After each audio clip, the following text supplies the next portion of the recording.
What is going on, guys? Welcome to Greggle's TV Daily Rewind. This is where we go back. We can view the past 7 days of tech news videos in one single video.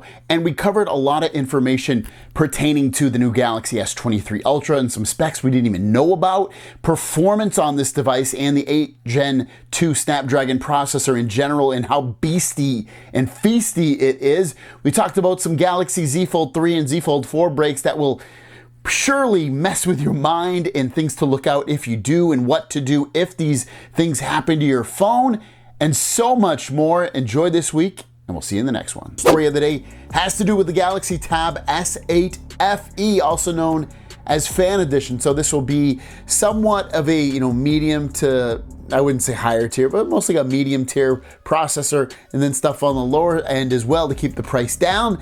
And we know what the display is going to be made of and some other things as well. This is coming from Roland Quand, and he's saying that the Galaxy Tab S8 FE, also known as the SM8 X56B, has an LCD display and a Qualcomm digitizer equals great pen experience, and carries a code name Birdie, so that the Geekbench result from September should totally be real. So basically what you're looking at when you get the Galaxy Tab S8 FE is that it won't have the best display. It's still going to have a huge display, which I think it's like 12.4 inches or something like that, with LCD. So the colors aren't going to be super rich and vibrant like you would get on an OLED display. And then the pen, or the digitizer, or whatever you want to call it, will be a Qualcomm one. So kind of cool stuff if you're interested in this newer upgraded Galaxy Tab S8 FE. And our last story of the day has to do with the Qualcomm Snapdragon 8th Gen 2 processor,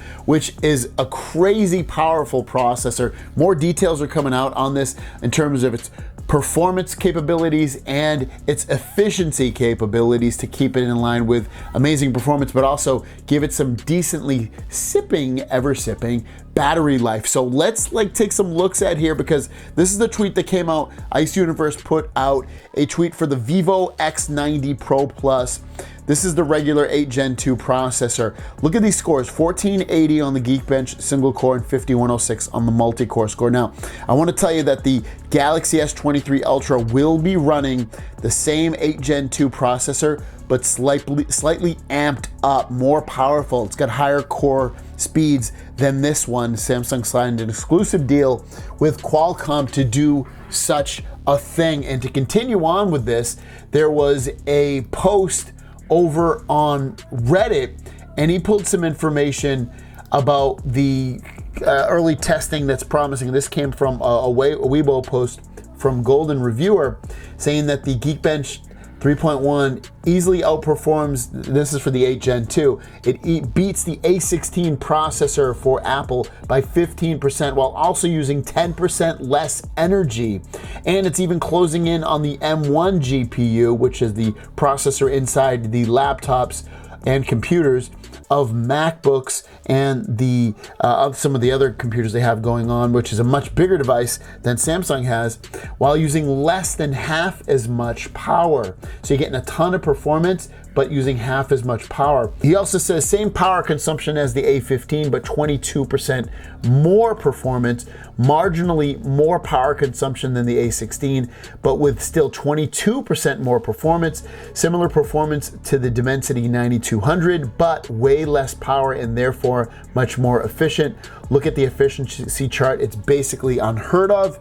CPU-wise, A715 is a much better overall peak performance and peak power, as both are very high, but the efficiency at lower performance is probably still fine and just a little bit better than the 8 Plus Gen 1. So what does this mean? It means finally Snapdragon processors are beating and exceeding Apple processors in certain circumstances. So it's very, very, very good news, especially on the GPU side. They're really getting there and beating Apple at their own game finally. Beyond that though, Galaxy S23 phones will have, again, that higher efficiency, but higher clocked up speeds. So we're gonna see some crazy performance coming. And just to show you a little bit more, here are some speeds from Geekbench from the Snapdragon 8 Gen 1 processor, and the 1480 and 5106 speeds of the 8 Gen 2 just blow those away. So we have a lot of performance to look forward to. Your question of the day is, what are you going to use with all this new performance in the 8 Gen 2? First two stories are some really, really ugly breaks for the Galaxy Z Folding phones. And I like showing these because, like, when these phones break, they're really ugly. The first one's not super ugly, but somewhat ugly. And it shows off the front display taking a mighty crack on there. The guy ends up saying worst day of his life, and one of the comments is funny. It's saying worst day of your life right now. So, I mean, obviously breaking your phone's a bad thing, but it's definitely not the worst thing in your life that'll ever happen to you. But very, very ugly break on there on the front. And the other one is definitely the ugliest break I've seen in quite some time, with this huge black dong looking thing here. It's really looks like a river of darkness there on the middle of the display. Like, it just makes it so unusable and really extremely ugly on here. And it's going in for the win of the ugliest break for Galaxy Z Folding phones yet. And if you get one of these phones, just be careful, be super careful. What are the 3 rules? Be careful, get a great case, get insurance. And our last story of the day has to do with the Pixel Fold. So the folks over at Sam Mobile have put an article out saying Samsung's dominance makes the Pixel Fold a waste of Google's time. And they go into saying that, like, you know, Google basically it would take Google like 50 years or something to sell as many phones as Samsung does, and that the overall bottom line of the Pixel line of devices is really minuscule when it comes down to it. So it's like not worth it for them to even do this. And I mean, they have a point, don't get me wrong. It's like, yeah, sure, Pixel in the grand scheme of things, this isn't a huge moneymaker for them, nor is it a huge hurt on their competition for the most part, especially the higher end people like Apple and Samsung. But it takes time to get to places, and Google's definitely taking the right steps in the right direction, putting the heat on some of their competition. They're the phone of the NBA, the official phone of the NBA. So they have like some good things going on, some great things going on. They make great devices. And when you break it down to the Pixel Fold of it, you know, being a waste of people's time or just their time, I actually don't think it is, because I think they use these devices, their phones, as not as reference devices, because, you know, and what I mean by that is they come out with the software, they own Android, and they're trying to show off these devices to show you what you can really do with an Android device. Also, I think what they do or are doing with this is, you know, they look at Apple. Apple makes the hardware, makes the software, and they want to be that on the Android side. They don't want to pawn that off to somebody else in case, you know, these companies aren't making the devices the way that Google wants. And I think that makes sense. So no, even though they're not selling a billion of these like some of their competition, they're still selling a good amount, a fair amount. They're not popular in every, you know, end of the world. It's usually just the major markets, but you have to start somewhere. And I'm happy with what they're doing. I am looking forward to what they're doing as well with this phone. And I've said it before that I'm looking forward to the Pixel Fold more so than the Fold 5. I don't know. There's just, I want a camera that's super reliable, and this camera is just not reliable enough for me. And I want to try something new too. I mean, I like these phones, but I wouldn't mind trying a different folding phone. So what do you think? Do you think Pixel Fold is wasting their time? Is Pixel in general wasting their time making phones and devices? Let me know in the comments down below. Have a great day, and we'll see you down the road. Peace.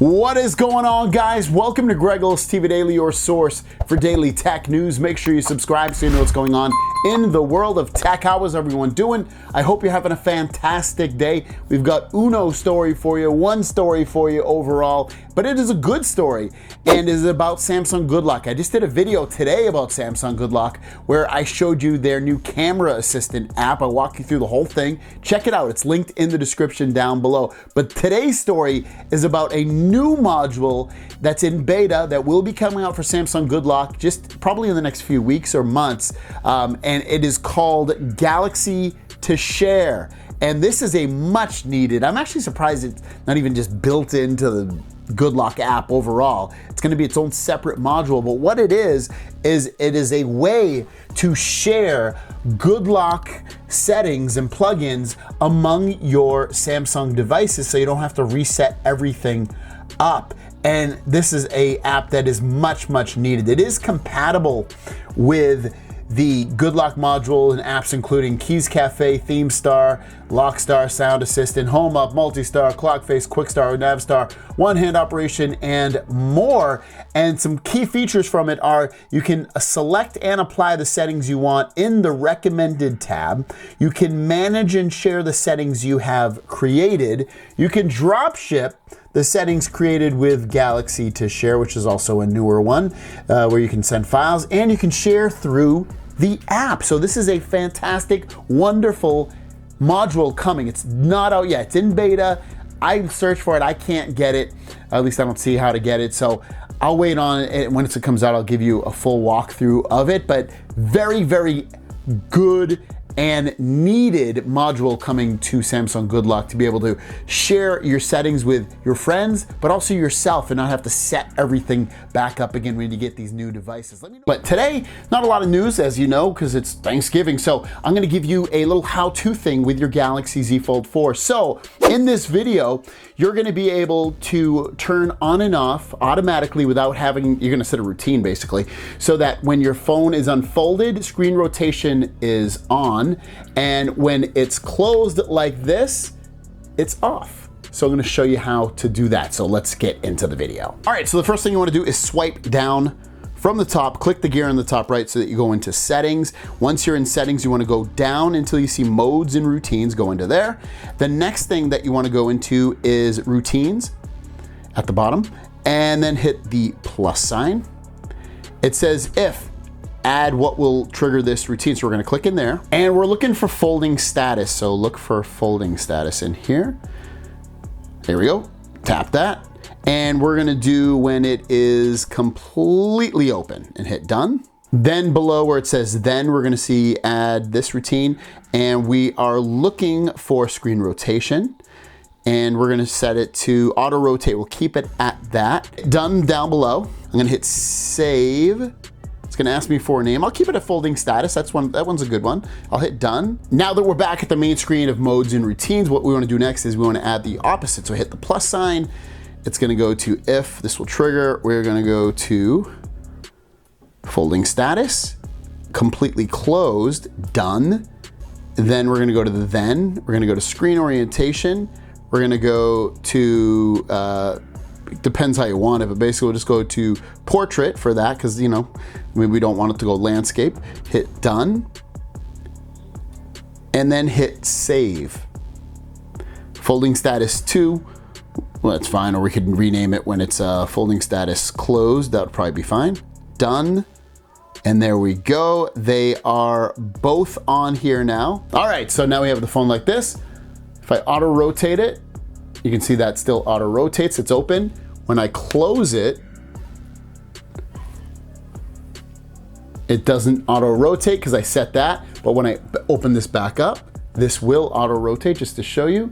There you go. So there's a cool little routine for you. First story of the day has to do with the Galaxy Watch 5 and 5 Pro. There's a new update that just came out for this, and I don't really talk about the updates all that much, but it's a 500 meg plus update, and it brings with you some new watch faces, newly designed ball watch faces added, stability and reliability, and stability codes applied to improve notifications and device behavior. And if you're curious what those ball watch faces look like, these are it. So really, get ready to be impressed with that. Next up, as you can see from the headline, Samsung's Galaxy S23 firmware is in development. It looks like it's probably gonna end up being One UI 5.1, which we don't know a lot about it, but it should launch with the Galaxy S23 phones in February when they go out, and then some of the other phones will get it a little bit later after that. And our last story, also about the Galaxy S23, the S23 Ultra though, for the most part, we're gonna talk about, because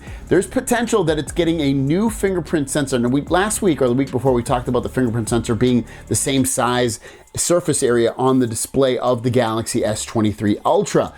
But it actually might be better than that. Some of the information that's come out, it might be, this isn't fully out yet, and it's not even close to being out yet, but the rumor is they potentially will get a new fingerprint sensor, and it might even be the 3D Sonic Max sensor from Qualcomm. I guess their second generation of that, which is going to be absolutely crazy because it's a huge surface area. And then beyond that, some of the other things that we know, or we think we know, about the Galaxy S23 Ultra is its brand new LTPO 3.0 Super AMOLED display with 2200 nits of peak brightness, which would be the brightest display of any smartphone ever. 200 megapixel ISOCELL HP2 camera sensor, the Snapdragon 8 Gen 2 processor, which is supposed to be a complete powerhouse, LPDDR5X RAM, which is going to be super fast RAM, UFS 4.0 storage, Wi-Fi 7, and emergency messaging via satellite communication, a la iPhone. Some huge technologies coming to the S23 Ultra. Kind of, at that point, if some of that stuff if all that stuff rings to be true, kind of a worthy upgrade. I mean, not for everybody, but if you put some of the weight into the satellite communication, so that if you're in an emergency area where you don't get cell service and you can call for emergency backup, especially in the country that you live if they provide service, such as America, that is absolutely huge. The better camera, the better performance, there's some nice little things going in there. First story of the day has to do with Geekbench scores for the Galaxy S23 Ultra, because they're literally almost hitting 5,000 on the Geekbench score and the multi-core score. This is fantastic. So we're looking at scores of 1545 on the single core and 4920 on the multi-core score. And for phones, these are the highest scores for phones. There are some other phones that are beating this, but they all have the same processor. They have the Snapdragon 8 Gen 2 processor. So the performance on this is absolutely wildly, powerfully crazy amazing. You're looking at too much power in your hands, more power than you need, more power than you probably actually use on a day-to-day basis.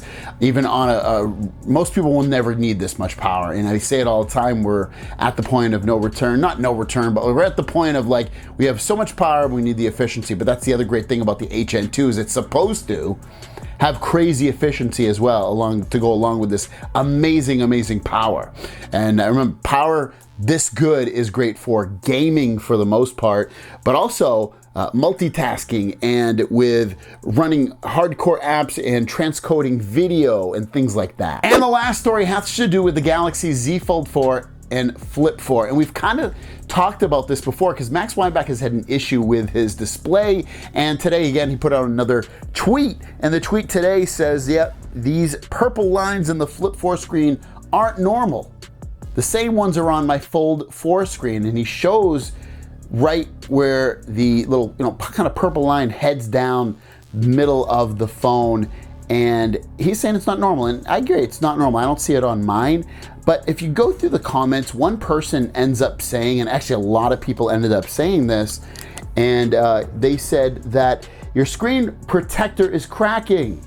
Happened to me. I can see you wrote you don't have a Samsung store near you, but if you call them, they'll refer a licensed repair store. And he said, he counteracted what he said. He said, also, I would agree if it didn't have lines outside of the screen protector as well. So he's saying actually, it's not the screen protector, but then there's a lot of people that are saying there are. Obviously, it's his phone, and he's saying that it's happening outside the screen protector as well, so it doesn't seem to be the screen protector. But that would be the very first thing you want to see, you want to check though, is if you're having these streaked lines down the screen or streaked colored lines down the screen, take the screen protector off, because if you lift it up, it's probably going to come off. I mean, you guess you could lift it off and then try to put it back in place and see if that was the issue, but most like it's probably the screen protector. If it's not, then yeah, you definitely want to call Samsung and be like, hey, you know what? I've lifted the screen protector and I have some weird marks on the screen. I want to get them fixed. So streaks, colored streaks, definitely get that checked out either by lifting the screen protector or calling Samsung directly. And it all has to do with the Galaxy S23 Ultra and the new phone coming out from Vivo. And it looks like Ice Universe has had hands-on time with both phones and compared both cameras, and he's got some very strong opinions. Here in his tweet, he runs through basically that one of the only things new on the S23 Ultra is that you get a lower aperture, 4.9 versus 4.4, which allows for better well-lit photos. Also, it goes on to say that the new Vivo X90 Pro X Plus is looking to be a better camera than the Galaxy S23 Ultra in most situations, except maybe from 20x on, where Galaxy S23 Ultra still takes better photos. And one of the things that the S23 Ultra, especially compared to the previous phones of the Galaxy S22 Ultra in the past, is you would expect to have a better camera, but somebody asked him that, and he said it's difficult. He says the sensor is exactly the same as the S22 Ultra, unless the software algorithm changes dramatically, but from the samples that he saw, this great change did not happen.